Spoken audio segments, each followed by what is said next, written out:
Bila semua makhluk dah berdiri di mahsyar yang maha luas, mahsyar yang maha luas, sekira-kira tuan-tuan melihat ke belakang, tuan-tuan tak nampak di mana hujung mahsyar, tak nampak.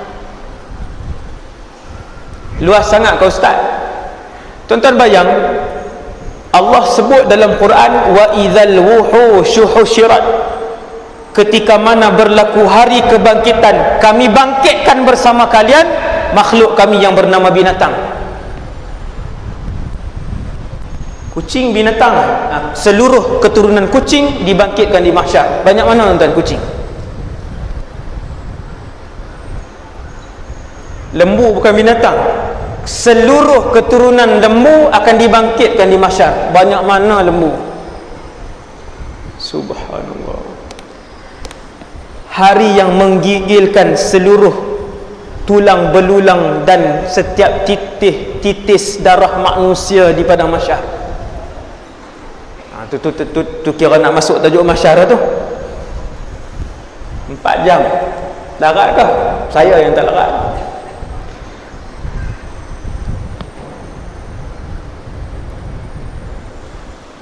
Manusia pertama yang dipanggil namanya untuk ditimbang amalannya di mahsyar, namanya Nuh alaihissalam.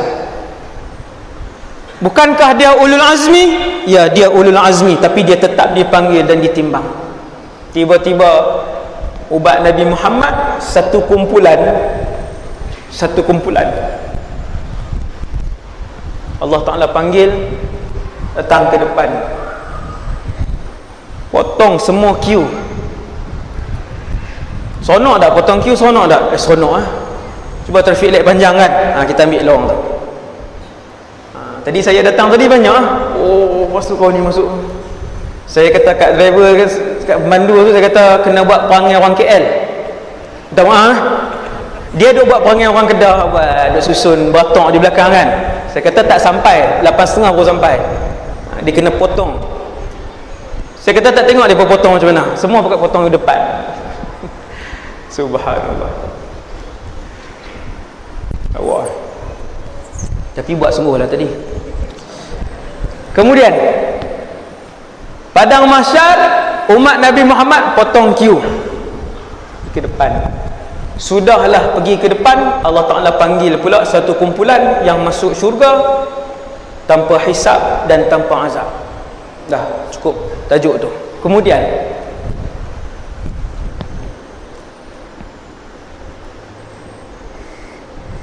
saya nak cerita apa tadi ni?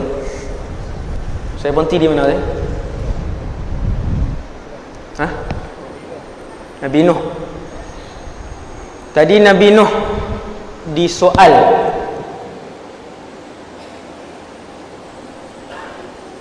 ya ilaha illallah, banyak sangat iklan.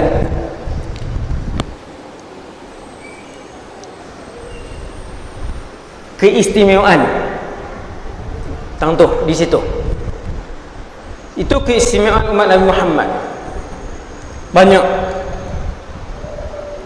Kemudian umat Nabi Muhammad juga diuji oleh Allah SWT dengan dua berita buruk. Dua berita buruk. Kedua-dua berita buruk itu, tuan-tuan, kedua-dua berita buruk itu, bencana terbesar itu, ujian terberat itu tidak boleh ditandingi dengan mana-mana ujian kepada umat lain dan kepada mana Rasul lain. Tak boleh. Kan Allah bagi banyak keistimewaan, maka Allah bagi dua berita terburuk, dua keadaan terburuk, dua bala terbesar yang tidak akan diuji kepada umat lain. Nombor satu, menyaksikan kiamat. Nombor dua, hidup pada zaman Dajjal laknatullah alaih. Kedua-dua ini adalah tajuk ceramah yang berbeza. Dajjal 3 jam, tajuk asing. Menyaksikan kiamat tak lama sangat, 1.5 jam pun tajuk asing. Menyaksikan kiamat adalah satu ujian Allah yang paling berat kepada umat Nabi Muhammad sebelum menyaksikan kiamat, lebih besar daripada itu adalah hidup pada zaman Dajjal. Yang ni yang saya akan ulas sikit pada malam ni. Semua sikit-sikit tuan-tuan, 15 minit 20 minit macam itulah. Dua tajuk yang penting ni, yang membuatkan kita akan tahu apa persiapan kita selaku umat akhir zaman, umat Nabi Muhammad sallallahu alaihi wasallam. Tengok kiamat, tuan-tuan yang dirahmati Allah sekalian, yang akan menyaksikan kiamat hanyalah orang kafir saja. Dan sesiapa yang menyaksikan kiamat pada satu hari nanti, wal'iyadhu billah, maka ketahuilah dia adalah penduduk kekal neraka Jahannam, wal'iyadhu billah. Walaupun namanya Muhammad, walaupun namanya Aisyah. Kaedah, betul kaedah, saya ulang sekali lagi. Sesiapa yang menyaksikan kiamat pada satu hari nanti, ketahuilah maka dia adalah penduduk kekal neraka Jahannam yang takkan keluar sampai bila-bila. Ini kaedah. Hanya kafir original sahaja yang akan menyaksikan kegerunan kiamat. Sebabnya begini, seorang sahabat nama dia Sayyidina Huzaifah bin Yaman.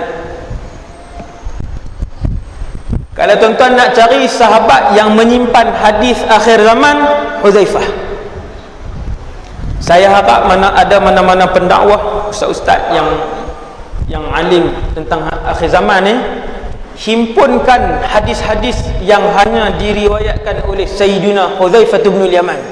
Sangat hebat dan sangat menarik, kerana Sayyidina Huzaifah menyimpan ratusan rahsia-rahsia akhir zaman.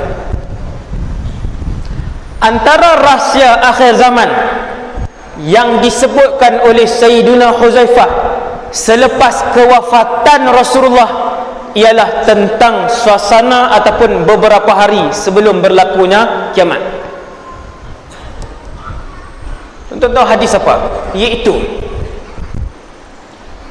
hadis yang maknanya, saya tak prepare hadis tu dengan perkataan dia tu.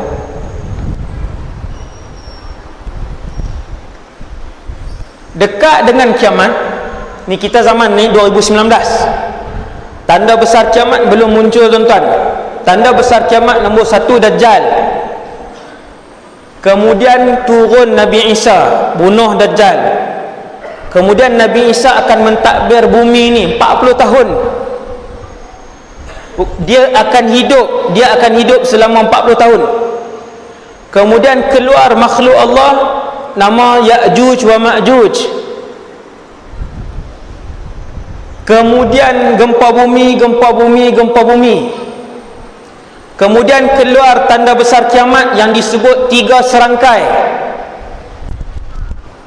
Dabah, binatang berkaki 4, dukhan, asap, terbit matahari di sebelah barat, yang terakhir api.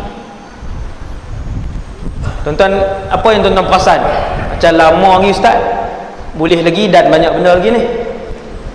Hari tu nak taubat dah, dengar-dengar malam ni, oh lambat lagi, duk ingat dekat dah. Hari tu mereka sebut dukhan, duk ingat dekat dah. Tuan-tuan sekalian,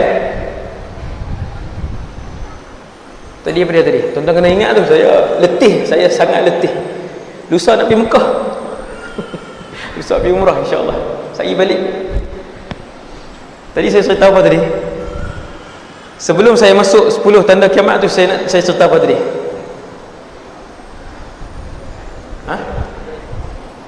Apa tadi? Sayyidina Huzaifah. Betul. Sayyidina Huzaifah Sayyidina Huzaifah sebut dekat dengan kiamat, Dajjal mati dah, Nabi Isa pun dah wafat, Ya'juj Ma'juj semua dah mati, gempa 1, gempa 2, gempa bumi 3 semua dah berlaku.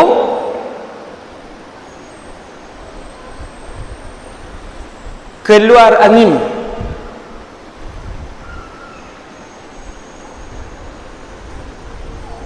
dabah dah keluar, dukhan dah keluar, keluar satu angin. Angin ini pusing seluruh muka bumi Allah, utara ke selatan, barat ke timur. Apabila kena badan orang Islam, angin itu akan mematikan orang Islam, kerana sebentar lagi akan berlaku kiamat.